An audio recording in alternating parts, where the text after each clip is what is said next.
नेपाली क्रिकेटका global ambassador Sandeep लामिछानेलाई cricket association of Nepal क्यानले वेस्ट इन्डिजसँगको 2वटा T20I को लागि निलम्बन गरेको रहेछ। क्या बात कर रहे हैं? वेस्ट इन्डिज विरुद्धको युनिटी कप अन्तर्गत पहिलो T20 खेल सुरु हुनुभन्दा 45 मिनेट अगाडि व्यक्तिगत कारण देखाउँदै आफू अनएभाइलेबल रहेको भनेपछि क्यानले उक्त निर्णय गरेको भनेर प्रेस विज्ञप्ति मार्फत जानकारी गराएको छ। ठीक है समरिया। कुनै पनि खेलाडी राष्ट्र र टिम भन्दा माथि हुँदैन, तर यस्तो हिस्टोरिक सिरिज भन्दा अगाडि किन सन्दीपले नखेल्ने निर्णय गरे? क्यानले किन सिरिज सकिएपछि मात्र विज्ञप्ति जारी गर्यो? आगामी दिनमा सन्दीप उनी टिमसँग हुन्छन् या हुँदैनन्? आउनुहोस् यो भिडियोमा यी विषयमा कुरा गरौँ।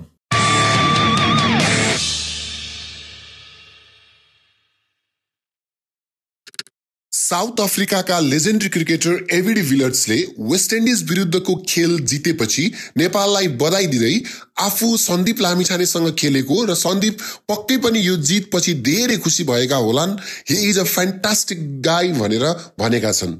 यसबाट नेपाली क्रिकेटलाई विश्वमा चिनाउनु उनको योगदान कति छ भन्ने कुरा प्रष्ट हुन्छ। कुनै बेला जब क्यानको अस्तित्वलाई संसारले चिन्न सकेको थिएन, त्यति बेला सन्दीपले नै नेपाली क्रिकेटलाई विश्वमा चिनाएका थिए। बात तो सही है। Indian premier league IPL, big bash league BBL, the 100, Caribbean premier league CPL जस्ता लिगहरू खेलिसकेका लामिछानेले नेपालको क्रिकेटलाई यो स्तरसम्म पुर्याउन महत्त्वपूर्ण योगदान गरेका छन्।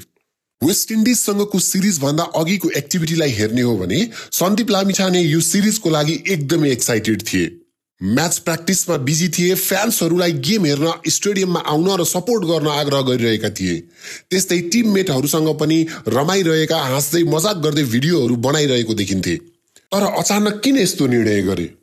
वेस्ट इन्डिज विरुद्ध नखेल्नु कहीँ कतै व्यक्तिगत भन्दा पनि अरू नै कारण हो कि भन्ने आशंका उब्जाएको छ। के क्यानभित्र राजनीति अहिले पनि हावी छ? के एउटा लेजेन्डरी अथवा प्रतिभावान खेलाडीलाई क्यानले उचित सम्मान गर्न सकेको छैन? तर कुनै खेलाडी जतिसुकै ठुलो किन नहोस्, टिम र राष्ट्र भन्दा ठुलो हुँदैन। राष्ट्रिय टिमको जर्सी केवल अवसर होइन, यो जिम्मेवारी र गौरव हो। जस्तो सुकै परिस्थिति भए पनि खेल सुरु हुनुभन्दा केही समय अघि मात्र खेल्दिन भन्नु यो टिमका लागि, टिम कम्बिनेसनका लागि र लाखौं दर्शकका लागि घात हो। ये बड़ी अच्छी बात कही आप।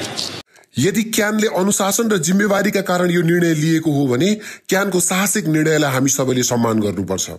केही समयदेखि आफूसँगै रहेको खेलाडीको व्यक्तिगत अथवा अरू कुनै कुरा बुझ्न नसक्नु टिम म्यानेजमेन्टमाथि पनि एउटा प्रश्न उठ्न सक्छ। त्यस्तै निर्णय किन ढिला बाहिर ल्याइयो, यो पनि अर्को प्रश्न उठ्न सक्छ। सन्दीपको पक्षबाट यस विषयमा अझ केही कुराहरू आएपछि मात्रै यो विषयको अझ गहन विश्लेषण गर्न सकिन्छ। अहिले नेपाली क्रिकेट एउटा महत्त्वपूर्ण क्षणमा आएको छ। अब यो विषयलाई क्यान र टिम म्यानेजमेन्टले सौहार्दपूर्ण रूपमा समाधान गर्नुपर्छ। यसमा राजनीति नल्याऊ। इन्टरनेसनल क्रिकेटमा प्रचलित अभ्यासहरू, खेलाडीलाई दिने लचिलोपन, उचित सम्मान, पारिश्रमिक जस्ता विषयहरूलाई पनि क्यानले बुझ्नुपर्छ। अहिले नेपाल 2026 मा हुने T20 वर्ल्ड कप क्वालिफायर खेल्न ओमान पुगेको छ। सन्दीप पनि उक्त टिमसँगै छन्।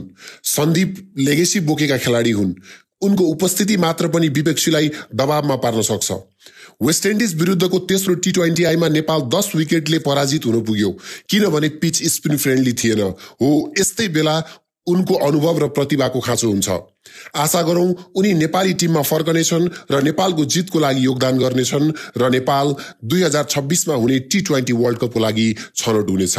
सन्दीप लामिछानेले फर्स्ट T20I नखेल्नुको कारण के होला? आफ्नो राय कमेन्ट बक्समा लेख्नुहोला। सँगै यो च्यानललाई पनि सब्स्क्राइब गर्नुहोला। हामी पुनः अर्को भिडियोमा भेट हुनेछौँ।